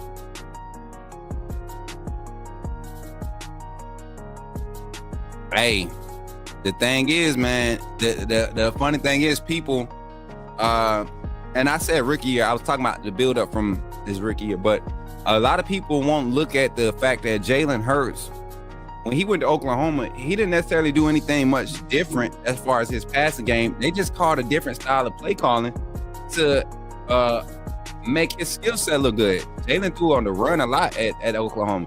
And now you look at him in the NFL, he's really standing in the pocket. He's able to maneuver, extend plays, move the pocket, right? It's a different game when you have some time to develop and actually have people develop you and perfect your craft. Shout out to the 25 votes on the poll. We got 55% saying Washington and 44% saying Tampa Bay. So I think I'm siding with the majority here with the 55%. With the 55% saying that I'm going with Washington, Jaden Daniels and Washington, the Commanders, to pull it off. So jumping into this conversation, last conversation of the day, man. Hoops with Smook. That's a segment that we are going to continue to push. I will be posting my vlog from the Alabama Lady Crimson Tide versus the Florida Gators, Lady Gators game today. That will be done today and be posted. Y'all go check it out on social support. But in recent news, man, the ladies basketball squad, women's basketball, whooped up on Missouri last night, man. I got to see every clip. I didn't get to see SEC Network Plus, but I saw every clip that the women's basketball Twitter page was showing. And y'all know I'm a diehard fan now. You can't tell me nothing wrong about these girls. These girls can't do no wrong in my eyes. I got my Bama goggles on when it comes to these Lady Crimson Tide, man. My ladies, Leah Nye, Zay Green, Gina Cunningham, but SS Cody, Eris Lester. Y'all, the squad, I mean, they just went crazy yesterday. The hot shooting streak for the team is still active, man. I mean, I feel like every time Aaliyah touches the ball, the girl is she gonna drain a three. Every time she has it on the perimeter, she gonna drain a three. Get used to this roster, man. Get used to this roster because y'all gonna be seeing a lot more of these names. Diana Collins is the transfer. She's been very intricate with Sarah Ashley Barker going down. I was there when Sarah went down. It didn't look good. She wasn't able to put any weight on her foot. I don't know. I didn't get the official report. Like I said, we've been busy. So if anybody could get me the official report on Sarah Ashley Barker, I would greatly appreciate that. But some unsung heroes that I wanted everybody to kind of pay attention to throughout the rest of the season. Right? There's number 22, Carly Weathers. She is a do everything player. Like, she's your utility player. She's your Swiss Army knife. She can guard on the perimeter. She can get out in the paint and get active. She's going to get you rebounds. The defensive end is her expertise. But I've seen a lot of confidence and growth in her offensive gameplay, right? And that confidence is being instilled because you got other players like Zay Green and Aaliyah Nye that can create their own shots. And before Ashley Barker got hurt, Sarah got hurt, she create their own shots. You have three elite offensive personnel that could create their own shots. Well, now you have support personnel who can create their own shots now too. I look at the youngin Eris Lester. When Eris Lester goes in the game, I think she has the green light to just go and get buckets, baby girl. She's very aggressive, and I don't think she plays outside of the offense. She plays within the offense. She's taking good shots. She's maybe not going to make them all, but she's taking good shots. She's being assertive. But then not just her. When Jessica Timmons comes back, because everybody knows she went down with the ACL injury last year. When Timmons comes back, she was the scoring option last year. Imagine what type of quality depth she's going to create if we don't have the opportunity to have Sarah Ashley back, right? And then we saw the young Leah Brooks get in last night against Missouri. Seeing her get out there and bang in the paint. Her, Essence Cody, they're probably two of the more stronger athletes in the SEC. I can't wait to see her figure it out all the way. Essence Cody coming in her sophomore year. Man, Big E. I got Baby E and Eris Lester. And then I got Big E and Essence Cody. I got to meet her family. at the last game. And man, it was so cool just sitting there talking to them about their daughter and how mature she is, how calm her demeanor is. But that you can't move her on that floor. Man, she boxed out one man, 2 players last game with 1 arm. She moving them out the way, moving furniture. Been in the weight room this off season. Gianna Cunningham, man, that's the firecracker. She's the energy for the team. So we're gonna have a lot of time to talk about this Bama team. But going back to the game from last night, Alabama versus Missouri, man, they went out there. They told them a new one, man. And it's gonna be like that in this conference. I don't see a lot of teams challenging our women's team if they are moving like this. And this was a rough offensive night for them. They didn't go fast. They didn't play fast last night like they usually do. They were just efficient. As we look at the block from Essence Cody, look at her. Look. I hope I don't get copyrighted for it. Rotate. Big dog. What you talking about? Well, yeah, let's look at the score. Box score. I'm sorry. Check out our ladies' stats. Points. Had Zay Green, of course, leading with the points. 23. Another 20-point game for Zay Green. You see Aaliyah Nye, the 3-point sharpshooter, 3 for 5 from the field. Carly Weathers coming in, getting her 7 assists. Like I said, she's a do-it-all back. She might not get you 20 points, but she gonna not do it all back. She's a do-it-all player. She's gonna get you 7 assists. She's gonna get you 8 to 12 rebounds a game. Anywhere from 6 to 12 rebounds. She's gonna always be active on the boards. And the defensive side, I don't know why they don't have her stealing the board, but I remember her particularly getting the tip in the passing lane, and it caused maybe because she didn't retrieve it, but it caused the turnover. So and then one thing that I've seen about this team that we do have to work on, the turnovers. We have to clean up our turnovers, because when you start getting against those teams that can run with you athletically, because that's the difference between our team this year and a lot of teams the team last year. We just outmatched more teams athletically on the perimeter. Like we outmatched teams athletically on the perimeter. I saw the difference in speed on the perimeter against Florida. Saw the same thing against Missouri. I think that's going to be a steady thing across the SEC when it comes to our women's team. So to kind of close this out, very proud of this team. Diana Collins, like I said, she's coming in. And they're finding their roles. They're starting to mesh really well. They're in conference play now. 2-0 in conference play. Our Alabama lady Crimson Tide, Essence Cody, doing her thing, y'all. I don't know who I'm a bigger fan of. I don't know. I can't pick one. I'm not gonna even do that and get myself in trouble. I love all them ladies, man. I love what they do. They are like little sisters and nieces to me now. You know, I cheer for them while I'm there. I'm a fanboy. I'm a fan when I'm watching those girls. Yes, Essence Cody is a baller. She is a dog. A dog. Yes, she is definitely a dog. And then finally everything out, y'all. Let's get to the men's side. Let me get the men's team. Who did they play the other day? And I got some takes for the men's team, because I don't even think we're excited about how they're looking right now. I don't think they're getting it yet. I don't think Aiden Holloway is comfortable.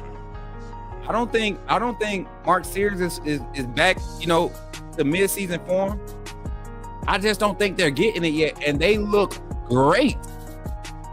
They look good, man. They played Oklahoma the other night. That was a huge game. They look great, man. I just don't think they're getting it. I don't think they understand what's being asked of them just yet. But they're getting it. They're starting to turn over a new leaf, and they look good, man. Let's look at the box score here for the Alabama versus Oklahoma game from the other night, man. Let me see. Do I need to zoom in for y'all? Let's zoom in a little bit. Look at our boys, man. Jaren Stevenson coming in, quality reps, quality minutes with 21 minutes, 9 points. If we can, anytime you can get Jaren Stevenson active as a stat sheet stuffer, you're gonna have a solid game. Grant Nelson continue to be a quality double-double. God, I think he's averaging a double-double right now this season. Clifford Omuari. Y'all know I can't.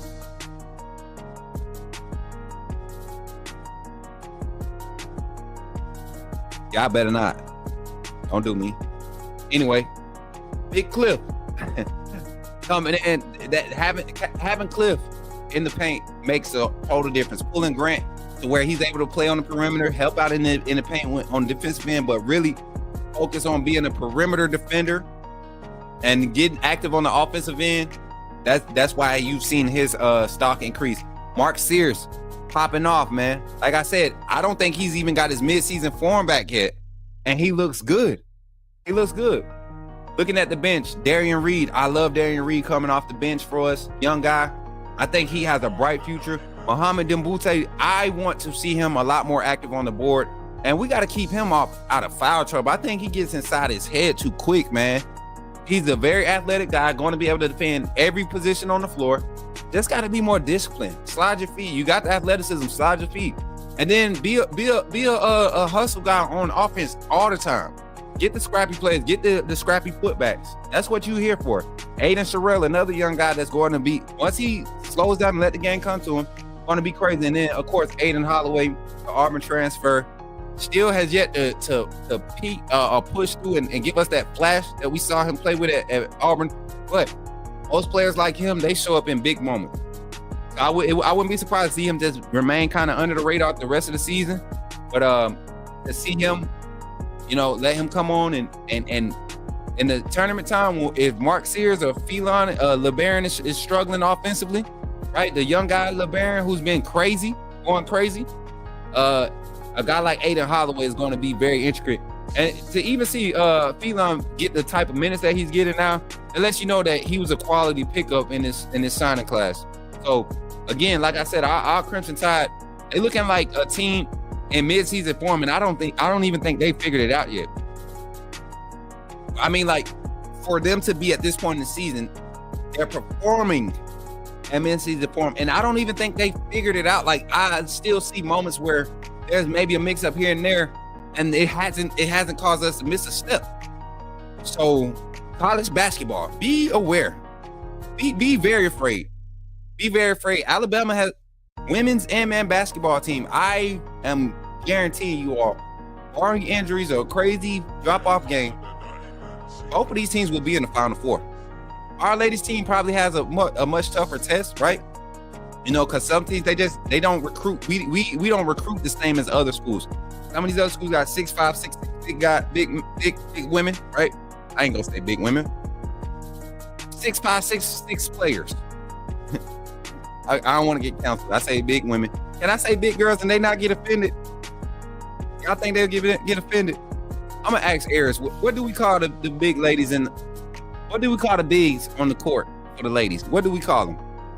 I want to be politically correct. I love our women Crimson Tide. I love how they play the game. I love how Coach Curry and the staff coach the game, man. I love how the staff coach the game. Somebody was joking on me during the live. I seen y'all comments talking about you need to be on the sideline. Yo, basketball, it's hard for me to be the fan. I'm coaching. Football, I can turn it off and turn it on, but basketball, man, I'm calling out back screens, back door, down screen. Let's rotate this way. Off ball action. Watch your back door. Seal, hedge it. Push up. Like, that's me. That's me. Tall ladies, Greg. Oh man, that's weak. You call them bigs? Facts. I'm calling them bigs too. Oh yeah. They Coach Curry, her and her husband are so approachable. I told y'all, I will never forget, man. Coach Curry gave me a hug like I was somebody. Coming out of Malmore facility last spring, I think they had a player on a visit. I just so happened to be walking in, get ready to do some team reporting, and it was a very good interaction, man. And even the other night when I was at the game, they told me I need to get credentials to do what I was doing on the floor, which is I don't mind, but I believe that there's something really in store for that connection there. I really want to provide coverage for the women's team. So if y'all can support that, man, by sharing it up, any content that we put out across them is going to help us get recognized. I'm serious about it. And I ain't doing it for clout. I think they deserve a lot more attention. There's a lot more excitement at those women's games. I'm telling you. The men's games might be packed out, but the quality of basketball there's no drop off from the men's to the women's team at Alabama. I'm going to tell y'all that right now. And I'm not saying that just to be saying that. I love basketball. I would not be going and using gas to go or drive an hour and 45 minutes to T-Town to watch a women's basketball game if I didn't think it was going to be quality. I love basketball. I love the sport. So these women for the women Crimson Tide and these young men for the Crimson Tide men's basketball team, let's support them this season, y'all. Let's get out of it. If you don't know basketball much, come to Hoops with Smook. come over here and tap in with us, man. We're gonna keep you up to date, keep you informed, teach you a little something. Look at film just like we did for football season. So with that being said, man, let's get into our roll call segment, man. Let's get into our roll call segment here on the Coach Smook Network. Y'all run up the comments, questions, talk to me. Let me know what's on your mind. Did you enjoy the show today? I know I did. We're trying to get our show back to the 2 hours. Trying to get back to the 2 hours, y'all. You know what I'm saying? That's what we're trying to do. And once again, I want to give a shout out to all the co-sponsors on today's stream. We had Eddie Wesley drop 2 super chats today. We get those on the screen real quick. $5 super chat from Eddie Wesley. And then Eddie Wesley followed up with another $10 super chat. Come on, fam, hit that super chat. Let's go. Appreciate you for those 2 super chats, Eddie. And then my guy Sean Williams came through with the $4.99 super chat. Appreciate y'all's support on today's stream, y'all, and being co-sponsors on today's stream. We didn't get any new members or anything on the channel today, which is fine. But we did definitely get some new subscribers. Thanks to all the new subscribers. I can't see your names right now. I won't be able to get after the stream. But if you subscribed on today's channel and you're still here, on today's live and you're still here, drop a comment in the chat so we can welcome you officially to the community. If you want to be a member of the AAA family, there's a link that can be provided in the chat, meaning a paid member that gets badges and all of that stuff. There's a link that can be provided in the chat. Just ask for it, and one of the moderators will provide it for you. Here we go. My guy Tim said I put in Kyle's chat. Oh yeah, that's the one I didn't want to see. He was who said that Kyle broke the news about Ryan Grubb?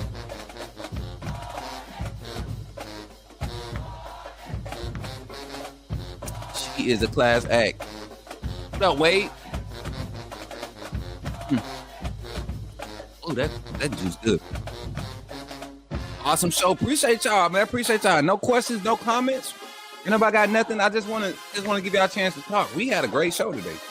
That's exactly how the show gonna be from now on, y'all. First hour call-in segment. We switching up. We're gonna do the first hour for the call-in segment, and then we're gonna change up to the segments to end the show.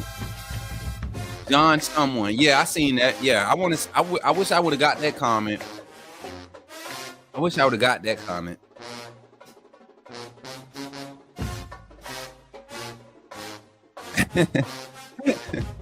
Matt Sherrill said Ryan Grubb is on the way. He just got a phone with him. Bet that. Appreciate it. Yeah.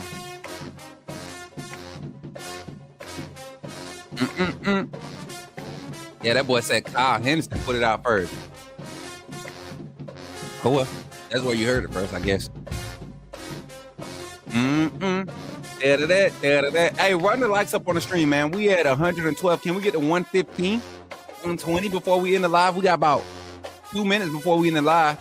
Hey, don't forget, go check out your merch. Go check out the merch on the channel. We got great letter lineup popping up soon.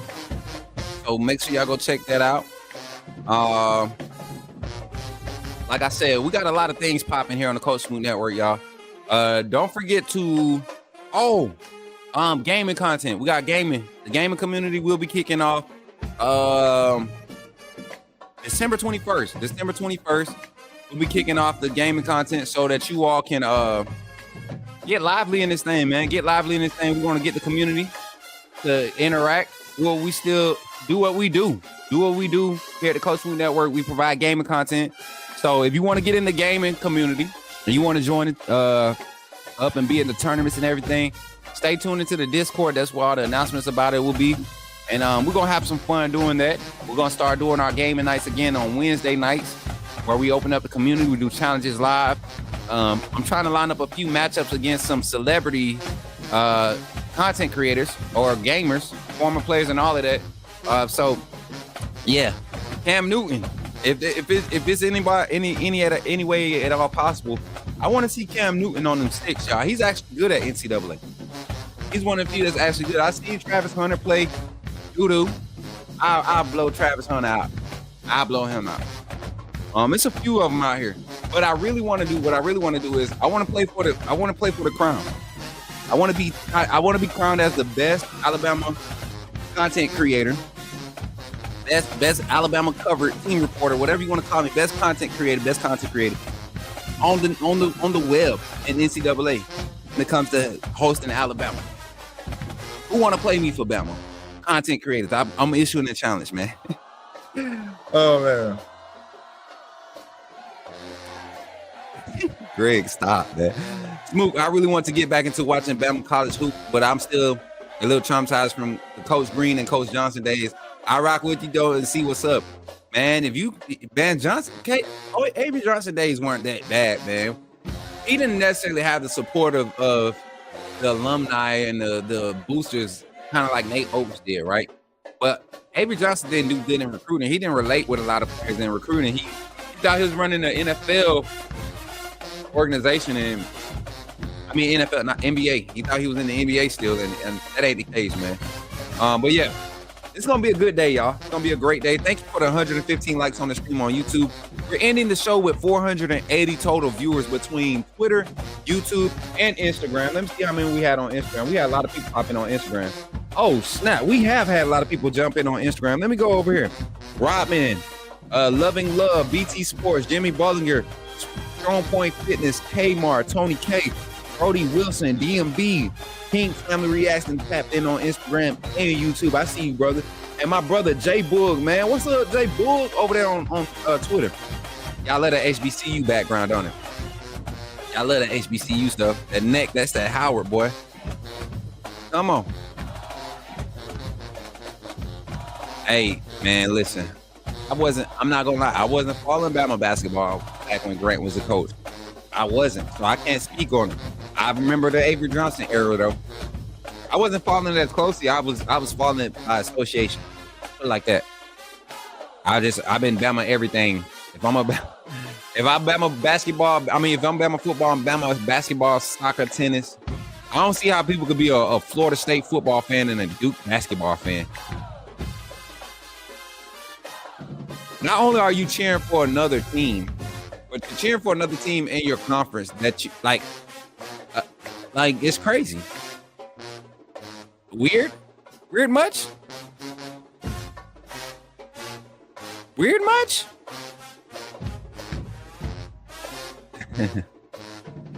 Well, if the $1 Million Band popped out with some playing Howard, this version of Nick, I will lose my I swear I would. I swear I would. Oh, you were, Rod? That's what's up, man. That's what's up. Hey, so we're going to go ahead and get up on out of here, man. I appreciate y'all for tuning in. Listen, stick around for this thank you message to all of my AAA members. We will have an updated how to join the AAA member, join the AAA family video infomercial up soon. I just been brainstorming of how I want to project it. I wanted to get clips of you all, people that wanted to submit clips saying, AAA, authenticity above all, I wanted to get clips. If you want to submit a clip and be a part of the next infomercial, submit the clip. Send it to me via video messenger, not video messenger, but video message. I could download it from Instagram, my DM in Instagram. I could download it from my DM in Twitter. And then you can also email it to me at coachsmook@gmail.com and label it AAA. Label it AAA video or something with AAA. It got to be labeled. So with that being said, thank y'all for y'all support, y'all, for being here today. And not counting it, not overlooking what we're trying to do here. I really appreciate y'all. And before we go, I just want to inspire y'all. Today is a day where, it's a Monday. We've kind of got our day started. We're at that midpoint of our day. Some of y'all may be getting ready to hit that wall, that 2 o'clock wall, that 1 o'clock wall. Hey, knock that mother down, man. There's no reason to stop today. We are in the first week of the year. This is the 6th day of the year. There's no reason to make any excuses. You haven't even had time to come up with an excuse. If you already have an excuse, you're not going to do well this year. I promise you. There's no reason why you can't allow God to really finish the first week of this year, like restoring you. If you lost something in 2024, take today and tomorrow to really be intentional about going and finding the direction to get that stuff back. Whether it's your mind, whether it's your motivation, whether it's your drive, whether it's a relationship that you know is important, take time today to find out which direction you want to go. Find out which direction you want to go.